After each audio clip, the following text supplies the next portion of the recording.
Las opiniones vertidas en el siguiente programa son responsabilidad exclusivamente de los conductores e invitados y no representan, necesariamente, la opinión de quienes forman parte de TV UGED. Sin embargo, han sido incluidos en la programación como fomento a la libertad de expresión.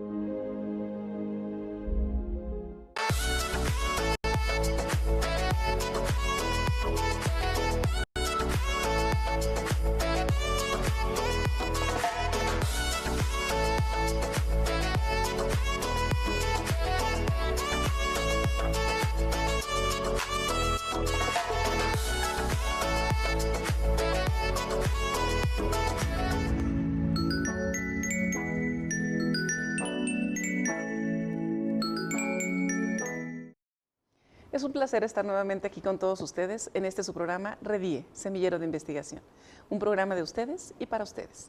En esta ocasión contamos con la visita de un compañero, el maestro Antonio Ramírez.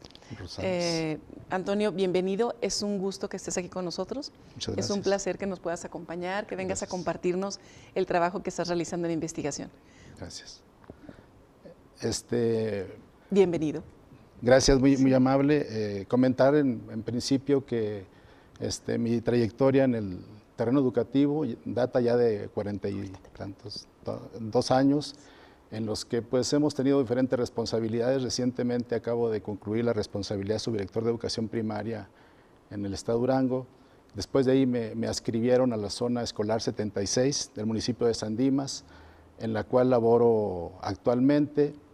Tengo a mi cargo una zona multigrado y mi experiencia en esa área me ha permitido desarrollar algunas habilidades, pero no tantas como para sentirme con la necesidad de seguir abonando, seguir abriendo camino en la investigación educativa, que sin duda es muy importante en estos momentos, que hay una transición importante en el sistema educativo, porque se experimenta un cambio relacionado con la implementación de la nueva escuela mexicana, una propuesta distinta que abordo en mi tesis y en la que considero que sería muy importante se diera a conocer, que las personas, los maestros, nos interesásemos más por esta propuesta. Creo que nos ha calado hondo, pero los retos están para vencerse y el magisterio tiene la capacidad, siempre la ha tenido, de vencer retos. Siempre hay que reconocer que una reforma se sabe si es buena, si es viable cuando los maestros la adoptan. Y en este caso, hablar de la nueva escuela mexicana como una propuesta distinta, hay quienes la llaman paradigmática, que ha generado debates intensos, porque se ancla de alguna manera en lo que se refiere al nuevo modelo pedagógico, pero fundamentalmente al modelo político que actualmente vivimos, ¿no? Entonces, congruente con la filosofía del actual régimen político, nace la nueva escuela mexicana.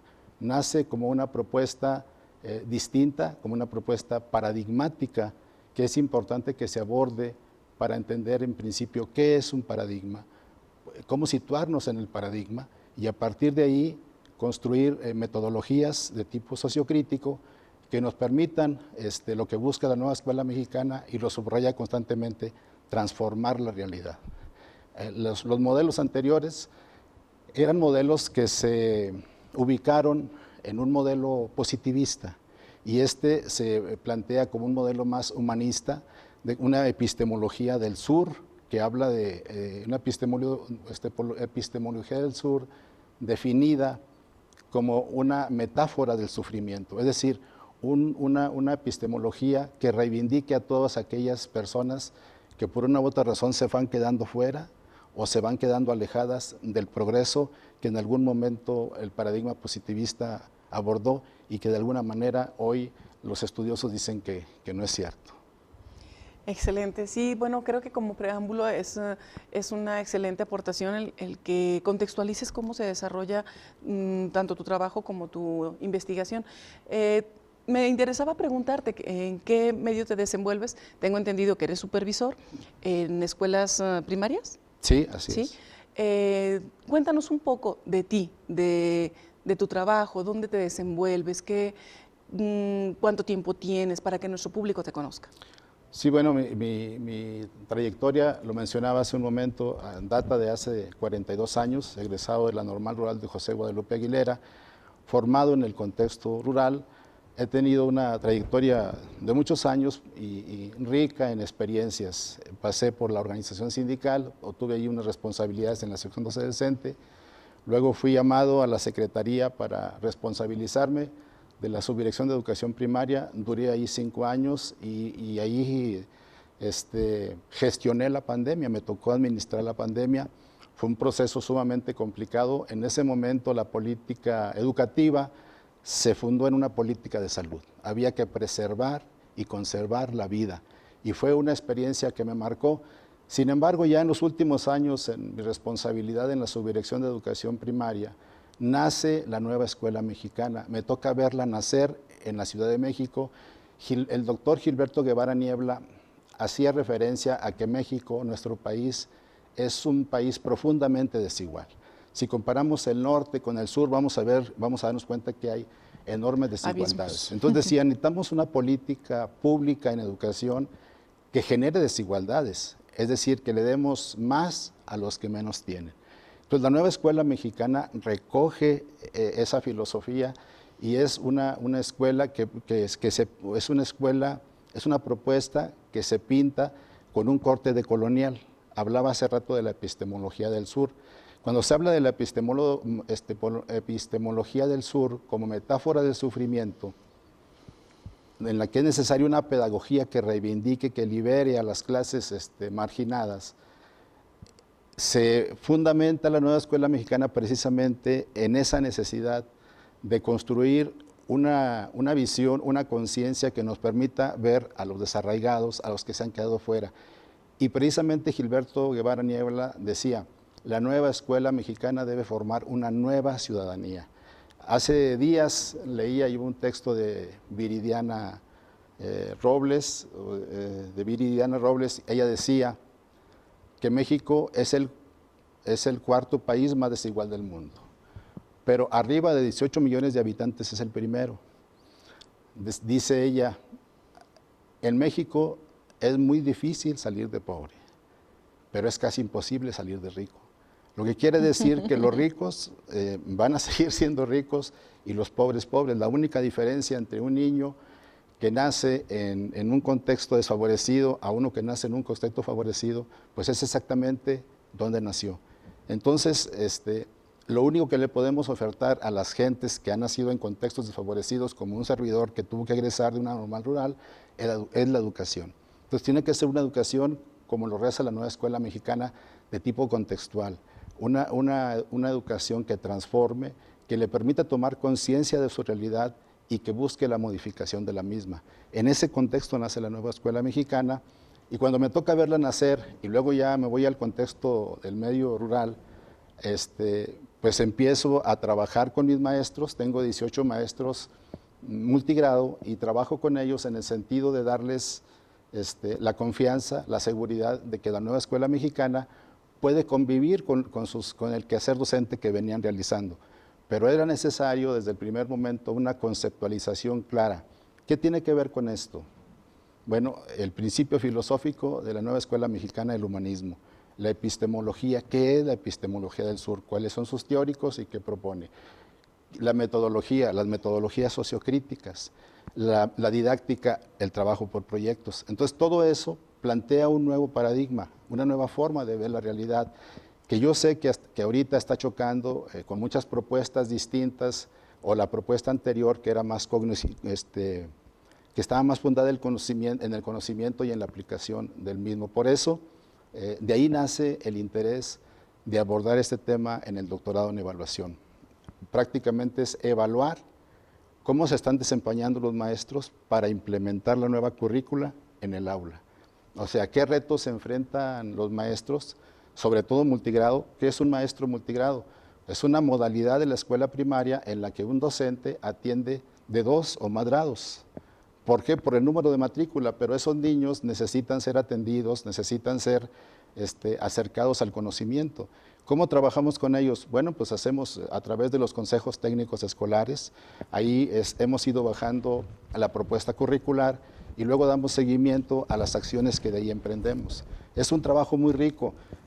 En la zona escolar que actualmente conduzco me parece que sí hay un avance importante. El Consejo Técnico Escolar en el último momento nos habla de la necesidad de generar las comunidades de aprendizaje.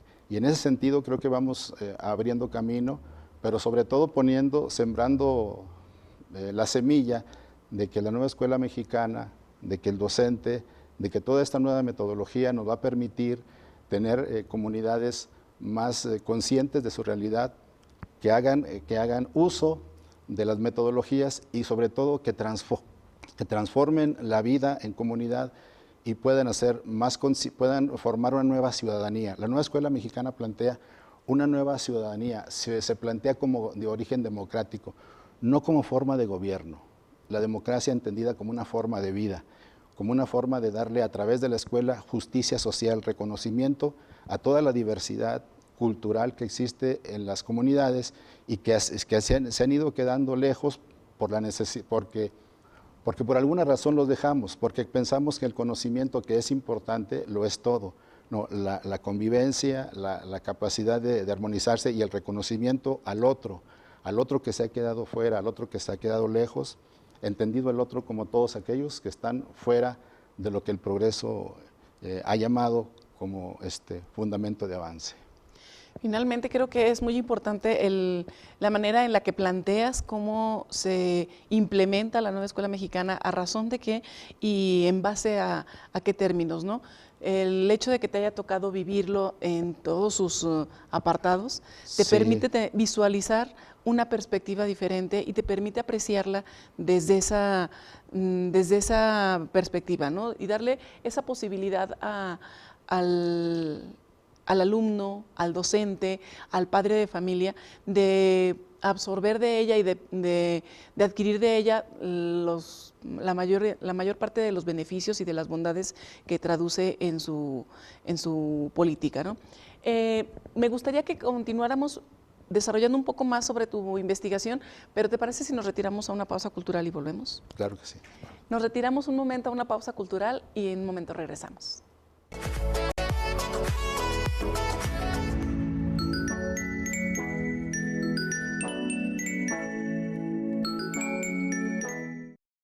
Estamos de regreso con nuestro invitado, el maestro Antonio Ramírez. Antonio, antes de retirarnos, nos platicabas ampliamente cómo es que nace el interés por esta investigación, cómo es que tú conoces la nueva escuela, el proyecto de reforma que fue la nueva escuela mexicana y su implementación, cómo es que a partir de las diferentes oportunidades que has tenido en diferentes funciones, has podido construir una perspectiva diferente y cómo a partir de ella tienes un abrevario diferente y a lo mejor más vasto de lo que implica la nueva escuela mexicana, ¿no?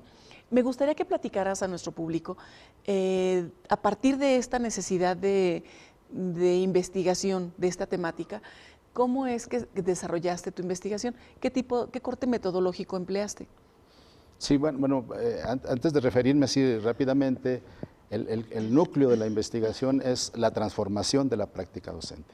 O sea, ¿por qué la transformación? Porque ante un paradigma de corte sociocrítico, un paradigma distinto, la práctica docente se tiene que mover, tiene que transformarse. Claro. Entonces, es necesario efectivamente una metodología que la sitúo yo en el paradigma hermenéutico-interpretativo. ¿Por qué hermenéutico interpretativo? Bueno, porque me permite ser como investigador, interactuar con los investigados, con los informantes y tener una relación directa. El método que estudio el método de estudio es el estudio de caso. El estudio de caso es porque se sitúa en una zona escolar, es el estudio de lo que está pasando ahí ante el reto de transformar la práctica docente e implementar una nueva metodología, una nueva visión, una nueva forma de concebir la realidad. ¿Por qué una nueva forma de concebir la realidad? Bueno, porque hay que problematizar. Claro. Ese es el corazón de la nueva escuela mexicana. ¿Qué es problematizar? Es ver lo que aparentemente es ver la realidad desde una perspectiva crítica. Un ejemplo clásico es el nacimiento de un bebé. O sea, todos pensamos que cuando nace un bebé, y la tradición cultural nos dice, no te preocupes, hijo, el niño trae la torta bajo el brazo. No es cierto. O sea, el niño no trae la torta bajo el brazo. El niño implica trae muchos gastos, implica desvelos y cambia la vida de la pareja. Entonces, problematizar un hecho que aparentemente es una bendición en un contexto real. Eso es la nueva escuela mexicana. O sea, ¿por qué hay obesidad? ¿Por qué hay exclusión? ¿Por qué los niños no estudian? ¿Por qué los niños no leen? ¿Por qué los niños, si tienen el plato del buen comer, asisten a comer alimentos no nutritivos? Eso es poner en contexto. Entonces, la nueva escuela mexicana intenta a través de los proyectos transformarlo. Pero volviendo a la investigación, precisamente el corte hermenéutico interpretativo, la metodología es de carácter cualitativo, porque me permite ser parte de la investigación y conocer todo el contexto y todas las necesidades que los maestros van teniendo. Es decir, soy investigador y a la vez parte del proceso de investigación, porque lo estoy viviendo con los maestros. Para mí ha sido muy satisfactorio ver la transformación de la práctica docente a la que hace referencia este señor Donald Trump, el teórico de la transformación de la práctica docente, que él habla de dos procesos, reflexión en la acción y reflexión sobre la acción. El reflexión en la acción tiene que ver con lo que yo hago diariamente y la reflexión sobre la acción es lo que yo en la tarde digo, pude haber hecho esto, que eso se tiene que plasmar en mejores planeaciones didácticas. Entonces, el corte cualitativo, hermenéutico interpretativo me permite todo un campo para dar resultados. Aparte se hace una entrevista semiestructurada a 8 integrantes del colectivo y me fue para mí muy gratificante ver sus opiniones que ya están congruentes, están ad hoc con lo que la nueva escuela mexicana está diciendo. No quiero decir que ya se implementó en el aula. No, lo que estoy viendo es que los conceptos de la nueva escuela mexicana están cayendo en ellos, están haciendo eco y es muy probable que en el corto tiempo esa transformación que busco se dé en el aula. Y es que para que exista una transformación dentro del aula, primero se tiene que transformar el docente, primero tiene que transformar su práctica tiene que transformar su perspectiva de su misma práctica para poder implementarlo dentro del aula. Así es, lo plantea de manera muy interesante Perrenov, dice, el conocimiento tácito, es decir, la experiencia del docente, no se explicita fácilmente. Vamos, un maestro puede tener mucha experiencia y si tú le preguntas, ¿cómo le hiciste? Él va a decir, no sé, pero lo sé hacer. Claro. Entonces él dice que para poder transformar la práctica docente es necesario lograr la explicitación del conocimiento tácito, de ese conocimiento, de esa experiencia que reconoce la nueva escuela mexicana, porque la nueva escuela mexicana como modelo tiene 4 grandes soportes. Uno es derecho humano, garantizar que todo mundo tenga derecho a la educación, no como una posibilidad, un derecho. La autonomía del docente, reconocer la experiencia, es decir, sí la mejora de su práctica docente a través de la transformación de su experiencia. Otro es la comunidad del centro, es decir, vincular la escuela con la comunidad. Durante mucho tiempo la escuela y la comunidad se pelearon. Por alguna razón se distanciaron. Hoy dicen, no, la comunidad es la fuente de aprendizaje, porque el niño cuando llega a la escuela ya tiene los aprendizajes. Y un punto muy importante, que es la interdisciplinariedad. Es decir, los modelos anteriores, la nueva escuela mexicana hace una crítica a los modelos anteriores porque se estaban divididos en asignaturas. Y habla de campos formativos. Los campos formativos son campos de visión para transformar la realidad. Y se asume que al interior de cada campo ya hay una interdisciplinaridad. Así son 4 campos formativos: lenguajes, saberes y pensamiento científico, ética, naturaleza y sociedad, y de lo humano y lo comunitario. Entonces, esta visión de currículum integrado le presenta al docente un reto muy complejo porque viene trabajando. Todas las reformas educativas desde hace 300 años se movieron en el paradigma positivista, en el fundamento del conocimiento, y esta pretende que sea un punto de partida distinto y que los campos formativos le permitan también ver la realidad. Aparte hay 7 ejes articuladores que también tienen una triple función. Los ejes articuladores son 7 ejes articuladores. La primera es captar las problemáticas. La segunda es vincular los campos formativos, y la tercera es darle sentido a la planeación didáctica. Es decir, los ejes articuladores en este caso, por eso se llaman articuladores, son fundamentales para que el docente pueda hacer una planeación correcta y sobre todo pueda vincular su práctica docente. Son los engranes. Son los ¿verdad? engranes. Efectivamente. Y precisamente a través de esta implementación que realizaste con tus sujetos a investigar y con los que trabajaste, cuéntanos, ¿qué resultados obtuvieron a partir de este enfoque? El resultado que se obtiene, el primero, es que se requiere necesariamente una conceptualización sólida para poderla implementar. 2, conciencia en el docente de que tiene que transformar su práctica docente para adaptarla al nuevo modelo, definitivamente. Y tercero, el punto nodal es la planeación didáctica. Es decir, la planeación didáctica que hoy antecede al programa analítico. Históricamente solamente teníamos el programa sintético, tradicionalmente siempre era así, y de ahí se dan los contenidos tal cual. No, ahora hay un programa analítico que surge de una contextualización, de detectar problemáticas, articular los contenidos de acuerdo a tus necesidades, y luego viene la planeación didáctica. Entonces, en llegar a la planeación didáctica con el enfoque de la nueva escuela mexicana, a mi juicio creo que es el reto de retos para los docentes. Pero la investigación me arroja que es necesario, insisto, una conceptualización clara de la nueva escuela mexicana. Forzosamente los maestros tenemos que hablar de filosofía, de epistemología, de metodología, de didáctica. Y lo decía hace rato, una conciencia plena de que tengo que transformar mi práctica docente para adaptarla al nuevo paradigma. Y tercero, hacer de mi planeación didáctica un ejercicio constante, congruente con la nueva escuela mexicana, para poder tener un acercamiento y poder implementarla en el aula. Con esto estoy diciendo que la nueva escuela mexicana aún no llega al aula como quisiéramos, ¿no? Es decir, estamos en un proceso de adquisición de los conceptos, de desarrollar habilidades y de aprender a expresar la experiencia que en los docentes existe. Lo que decía hace rato Perrenot, decía esa capacidad que tiene el docente que la explicite, desarrollar esa capacidad de compartir. Por eso se habla de las comunidades de aprendizaje, que el docente explicite, comparta, y a partir de ahí haya una construcción colectiva para poder aterrizar en el aula lo que la nueva escuela mexicana quiere. Considero que la investigación me dice que si no se traza esa ruta, si no se sigue esa ruta, probablemente en el discurso va a seguir existiendo la nueva escuela mexicana, pero estará ausente en las aulas.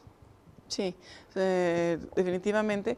Creo que sí es muy importante que el docente pueda tener esta apropiación de la conceptualización de la reforma, ¿no? Y que de alguna manera se vuelva parte de ella, vuelva su vocabulario, su desempeño y su trabajo en torno a este nuevo vocabulario, a esta nueva conceptualización y estas nuevas posibilidades que ofrece para poderlo desarrollar dentro del aula. Antonio, te agradezco muchísimo el que nos hayas venido a acompañar, el que nos hayas venido a traer el trabajo que estás realizando, muy importante, muy interesante y sobre todo muy enriquecedor, sobre todo para los docentes, sobre todo para la institución educativa como tal y para la práctica que esperamos pueda replantearse dentro de un aula, ¿no? Te agradecemos mucho tu compañía. Deseamos que te vaya muy bien en tu presentación de tesis, que conocemos que tu investigación será producto de este seminario y bueno, te deseamos toda la suerte. Si tienes otra investigación será un gusto tenerte nuevamente con nosotros y en esta ocasión pues nos despedimos y te agradecemos tu participación. No, al contrario, gracias a TVUGED por esta oportunidad, al Instituto GUBA también por la oportunidad de cursar el doctorado en evaluación. Muchísimas gracias, Antonio. Gracias. Esperemos que no sea la última vez que nos acompañas. Vamos en esta ocasión ha sido todo. Les agradecemos el placer de su atención. Mi nombre es Nubia Isabel Rivas Ayala. Hasta la próxima.